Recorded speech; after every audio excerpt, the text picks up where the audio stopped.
Pessoal, como eu estava falando, a evolução, né, da tecnologia acompanha em paralelo as revoluções. A gente chama revolução por quê? Porque ela impacta de uma forma muito significativa o comportamento da sociedade como um todo.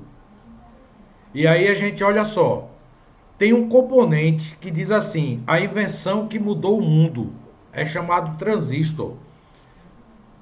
Ele foi inventado por três físicos, tá aqui escrito no slide: Barden, Brattain, Shockley. Eles dividiram o Prêmio Nobel de Física em 1957.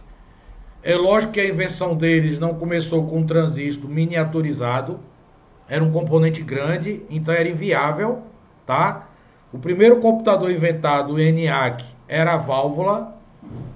Aí a capacidade dele de processamento era muito lenta. Qualquer máquina calculadora hoje de quatro operações é mais rápida e mais sofisticada do que esse computador da época, tá certo? Mas com a invenção do transistor e a sua respectiva miniaturização, isso evidentemente chegou na indústria, ok? Só vai aqui um parênteses. Eu trabalhei numa indústria de eletrônica de 80 a 89, na Philips. E eu tinha lá um museu na Philips de como ocorreu essa evolução da miniaturização dos componentes, chegando até as máquinas. A gente vai dar uma olhadinha num vídeo para você entender melhor a invenção do transistor. Em algum momento eu vou cortar porque entra na parte de fabricação assim, do ponto de vista físico mesmo, tá? Que é uma pastilha de silício. E aí que não é muito relevante para o nosso contexto, mas só para você entender um pouco, ok? Vamos lá. If I were to ask you what the most important advancement humankind has ever made, what would you say? Many would make the case for fire. Our species was in an evolutionary rut until we harnessed its power. It gave us the warmth to survive harsh winters. Its light extended our day, its Você destructive está vendo power gave us a exatamente a weapon against transição, predators, né, and it da allowed us to cook our food, primeira which allowed our revolução brains to grow. industrial para a Our segunda. discovery of Começou fire como a transformed primeira not only máquina a our vapor. Você está technology, vendo aí o but our carvão culture queimando. and our way of life. E olha só como But estão I as would argue that cidades we are hoje, currently né? living in a time Quanto of de even evolução increasing rate tecnológica of tem por change. trás We disso. are living in a time of incredible growth, one that has already E started o to transform transistor the tem um way we live papel our lives. fundamental The nisso. age of information. With 40% of the world's population currently connected to the internet, the human race is more intertwined than ever before. But what led to this amazing tool? What single invention gave rise to our smartphone-equipped generation? The transistor. No The seu transistor is celular tem essas information itself. placas aí, ó, Even this video is just a series of eletrônicas. ones and Tudo é zeros formado beaming por zero across e the um. planet to be É interpreted by chamado código processors and binário, computers. ok? Without the transistor, I wouldn't have access Isso a to gente the wealth aprende of em information eletrônica online to do my digital. research. I wouldn't be able to use my animation software to make these videos, and I certainly wouldn't be able to share it here for the world to see. The transistor is so simple, but it is the foundation of all our modern computers. To understand its impact, we need to understand the history and science behind it. Before the transistor existed, we used vacuum tubes, which are these bulky Isso é evaporative chamado uma glass balls. válvula The five termoiônica, vacuum ok? tubes Anodo, consisted of three parts: catodo the e cathode, gate. grid, and anode. The current is passed through the cathode, and it begins to heat up, causing it to release electrons. As gases have been removed from the tube, the electrons have very little resistance to their movement, and they are attracted to the positively charged anode. This completes the circuit, and a current flows. But we can manipulate this flow of electrons in many useful ways with the grid. For example, we can use it as a switch. If we place a light bulb here, it will only light up when there's a positive voltage across the grid. If we apply a negative voltage, the negative charge will repel electrons trying to pass through. This is the foundation of binary coding, which is the ones and zeros that gave birth to the age of information. Here, 1 is a positive voltage, and 0 is a negative. 1 turns the light on, 0 turns it off. The world's first general-purpose electronic computer, the ENIAC, used 18,000 vacuum tubes to perform calculations. Designed by Os John inventores Moffat do and primeiro J. Prescott computador chamado Acton, it was ENIAC, completed in a 1945. válvula. It was purpose-built to calculate trajectories for artillery during World War II. A calculation that would take a human a day to calculate took ENIAC 30 minutes.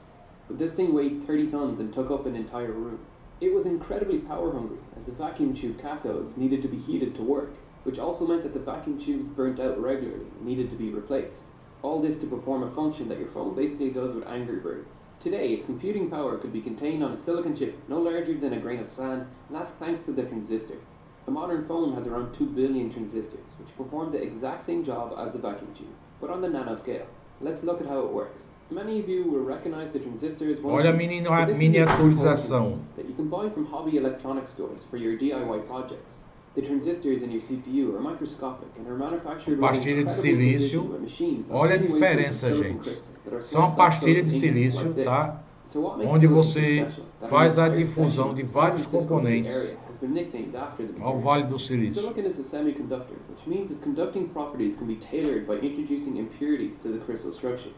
Silicon has 4 electrons in its valence shell, and this is the outermost orbit for electrons, and it determines many of the chemical properties of the atom. Atoms want 8 electrons in that shell, as this makes them very stable, so silicon readily forms covalent bonds with 4 neighboring silicon atoms to gain those extra electrons. Now, if we introduce those impurities to this pure silicon crystal, we can change how it conducts a current. If we add phosphorus, which has 5 electrons in its valence shell, the extra electron is left free to roam the crystal structure. This extra electron makes the n-type negatively charged, which is where the name comes from. The p-type is positively charged because it is doped with boron, which has 3 electrons in its valence shell. This structure wants to gain its final electron, and will steal electrons from its neighboring atoms. This creates a mobile positive charge, called a hole. The conductivity of the material has thus been increased, as we've increased the number of mobile charges. When we arrange n-type and p-type semiconductors like this, and attach terminals to each, we create the world's most prevalent transistor, the NPN transistor. The transistor works due to the interaction of those free electrons and holes at the n-type and p-type junction. Free electrons in the n-type will migrate over to fill those holes in the p-type. This creates a boundary layer called the depletion layer, which prevents more electrons passing through due to the negative charges repelling each other. But when a positive voltage is applied to the base, it negates the depletion layer and allows current to flow through, completing the circuit. As you can see, this is very similar to the function of the vacuum tube.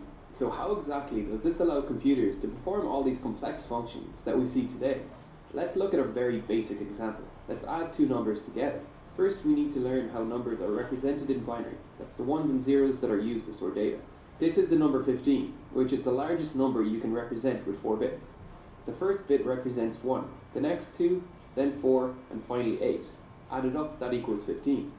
This pattern continues, with each successive bit representing double the previous. So we can add an additional bit if we want to count up to 31. Let's add 5 and 6 together. To do this, we want a circuit that will hold a 1 in this position when either are 1, and carry the 1 forward when both are 1. As you can see, this will give us the number 11. The simplest circuit that can do this is a half adder, which contains 2 types of logic gates. These are devices that can modify the binary code. They are built using transistors. The first is the XOR logic gate, which gives a 1 only when one of the inputs is 1. If both are 0 or 1, it gives a 0. The second logic gate is an AND gate, which gives a 0 for everything except when both inputs are 1. If we wire these logic gates like this, we create a half adder, which gives 2 outputs, our sum and our carry. This allows us to add our binary number 1 bit at a time. A more complicated circuit is needed to perform the calculation in one step. Modern computers can perform millions of these calculations per second, and they're still getting faster.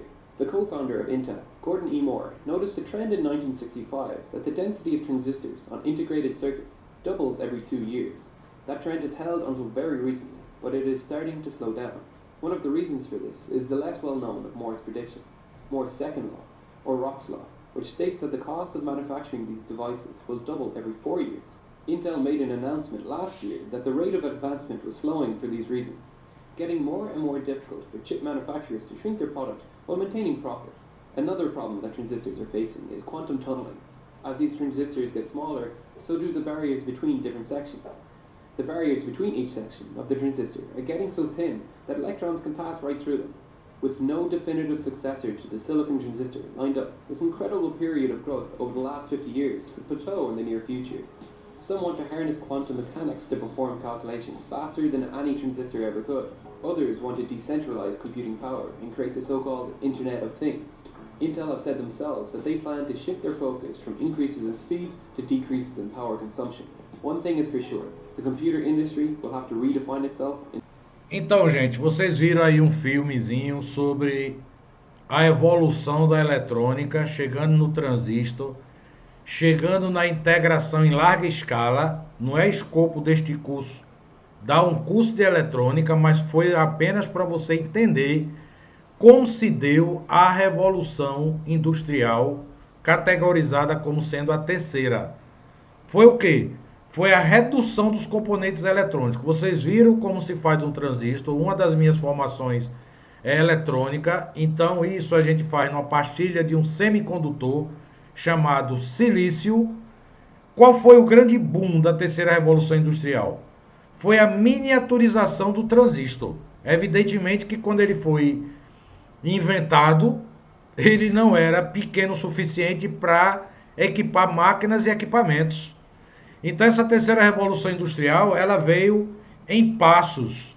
Introdução de altos níveis de eletrônica, você vê que com a combinação de transistor, você faz uma coisa que a gente chama de eletrônica digital, começando com a álgebra booleana, começando com basicamente a junção de zeros e um.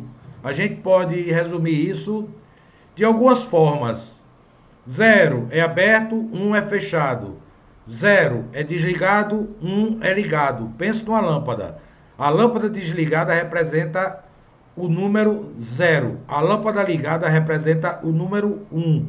Com a combinação desses elementos, eu faço o que se chama de portas lógicas. As portas lógicas equipam os computadores, então eu consigo programar os computadores. Com a aplicação do CLP em grande escala, Computer Logic Program, ou seja, um computador lógico programável, eu consigo gerar movimentos. Por isso que você está vendo aí, ó, controle numérico e automação. Eu consigo programar um equipamento para que ele reproduza movimentos conforme a programação. Isso chegou na indústria. Isso se chama robótica, ok? Não é quarta revolução industrial, isso é robótica. Ou seja, eu consigo programar um equipamento para que ele repita movimentos pré-programados. Tem sensores que detectam a presença de componentes, de equipamentos, de matéria-prima. Você está vendo a imagem da fabricação de um veículo. A gente também vai ver um pequeno vídeo de um dos grandes fabricantes de robôs do mundo, que é a Fanuc. Eu trabalhei com PLCs GE Fanuc, que era joint venture entre a GE, General Electric, que foi exatamente fundada por Thomas Edison, o inventor da lâmpada. Veja como tudo está, gente, intimamente relacionado. Por isso que eu falei de uma grande colcha de retalhos. Essas junções de tecnologias, de avanços, chegam na indústria, fazendo com que as produções sejam realizadas em grandes escalas. O que é que a gente tem na terceira revolução industrial? Tecnologia sem fio, o famoso Wi-Fi. Wi-Fi é simplesmente a sigla de Wireless Fi, ou seja, sem fios, ok? Uso de robôs na manufatura e sensores inteligentes. Vamos ver um vídeo aqui de alguns minutos, apenas 2 minutos e meio, da fabricação de um veículo de alta tecnologia, o Audi, que é um dos veículos fabricados pela indústria da Volkswagen, e você vai ver os robôs da GE Fanuc em operação, ok? Vamos comigo.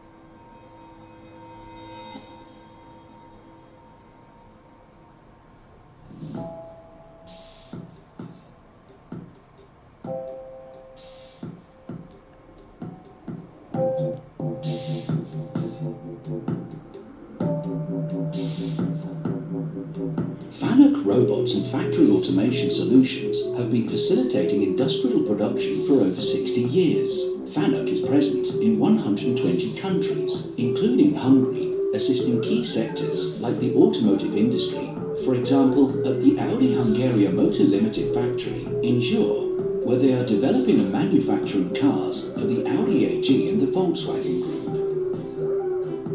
Audi Hungaria is one of the companies with the largest turnover and export in Hungary, producing 2 million engines and 135,000 cars in 2014. In our experience, FANUC robots work reliably at our factory. We are constantly improving our production and install robots to reach our targets. In environments where we need to work with high pressure or temperature, the robots are up to the task and deliver quality standards, which would not be possible with human machining. Essentially, robots are used for applications too difficult for humans, or where rapid machining is required. Our colleagues like working together with robots, as they make human work easier by delivering these tasks. It's very important to program these robots correctly, because when problems arise, it's usually not the robot that causes them, but improper programming or the lack of maintenance. Regarding this, I'd like to highlight that FANUC robots are easy to program, dependable, and we have a very good experience with them.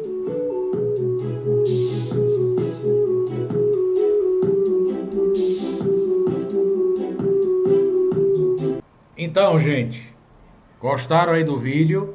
Mostra um pouco da robótica utilizada na indústria automotiva, né? Eu moro aqui em Recife, né? A sede da minha empresa é aqui em Recife.